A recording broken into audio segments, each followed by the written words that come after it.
परभणी येथील दंगलीमध्ये ज्या भीम सैनिकाचा या ठिकाणी दुर्दैवी मृत्यू झाला, याचे पडसाद संपूर्ण महाराष्ट्रामध्ये उमटले। परभणीमध्ये जी दंगल झाली ती दंगल शांत करण्यासाठी आदरणीय बाळासाहेब आंबेडकरांनी वारंवार त्या ठिकाणी भूमिका घेतलेली आहे।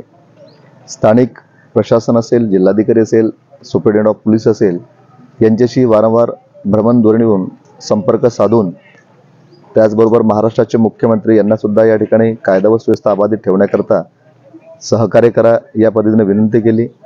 त्याचबरोबर पोलिसांनी जे कोम्बिंग ऑपरेशन सुरू केलं, ज्या कोम्बिंग ऑपरेशनमध्ये अतिशय अमानुष प्रकारचा लाठीचार्ज करून त्यांना घरातून ओढून त्यांना बेदम मारहाण करून त्यांच्यावरती गुन्हे दाखल केले, तर ते कोम्बिंग ऑपरेशन थांबलं पाहिजे, त्यांच्यावरचे गुन्हे तात्काळ मागे घ्या या आशयाचं निवेदन, या आशयाची विनंती आदरणीय बाळासाहेब आंबेडकरांनी मागील आठवड्यामध्ये या इथल्या सरकारला केली होती। मात्र कालची जी घटना आहे, ज्या घटनेचे संपूर्ण महाराष्ट्रामध्ये पडसाद उमटले, सोमनाथ सूर्यवंशी नावाचे एक जे आंदोलनकर्ते होते, जे न्यायालयीन कोठडीमध्ये होते, न्यायालयीन कोठडीमध्ये असताना त्यांचा या ठिकाणी दुर्दैवी मृत्यू झालेला आहे। म्हणून आज वंचित बहुजन आघाडीच्या वतीनं संपूर्ण महाराष्ट्रात, संपूर्ण जिल्ह्यामध्ये, संपूर्ण तालुक्यामध्ये या ठिकाणी निवेदन सादर आम्ही केलेले आहे, ज्यामध्ये आमची प्रमुख मागणी आहे की ज्या सोमनाथ सूर्यवंशी यांचा मृत्यू झाला त्यांचं जे शवविच्छेदन आहे, त्या शवविच्छेदन फॉरेन्सिक लॅब असेल किंवा पॅथॉलॉजिस्ट असतील यांच्या उपस्थितीमध्ये इन कॅमेऱ्यामध्ये त्यांचं शवविच्छेदन झालं पाहिजे।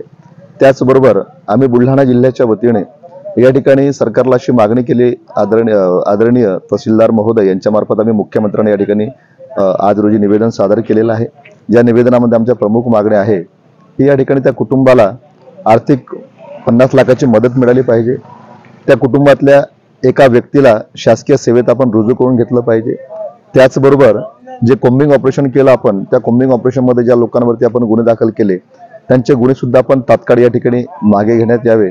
तर अशा प्रकारच्या ज्या काही आमच्या मागण्या आहेत, ज्या मागण्याच्या अनुषंगाने आम्ही आज वंचित बहुजन आघाडी तालुका अध्यक्ष, सर्व तालुका कार्यकारिणी, बाकीच्या इतर सर्व पदाधिकाऱ्यांच्या उपस्थितीमध्ये या ठिकाणी आम्ही तहसीलदारांमार्फत आम्ही मुख्यमंत्र्यांना निवेदन दिले आणि एक इशारा सुद्धा दिलेला आहे की येत्या 8-15 दिवसामध्ये जर या मागण्याची पूर्तता राज्य सरकारनं न केल्यास या ठिकाणी एक तीव्र स्वरूपाचं जिल्ह्यामध्ये आम्ही आंदोलन करणार आहे। एवढं आजच्या प्रसंगी बोलतो, थांबतो।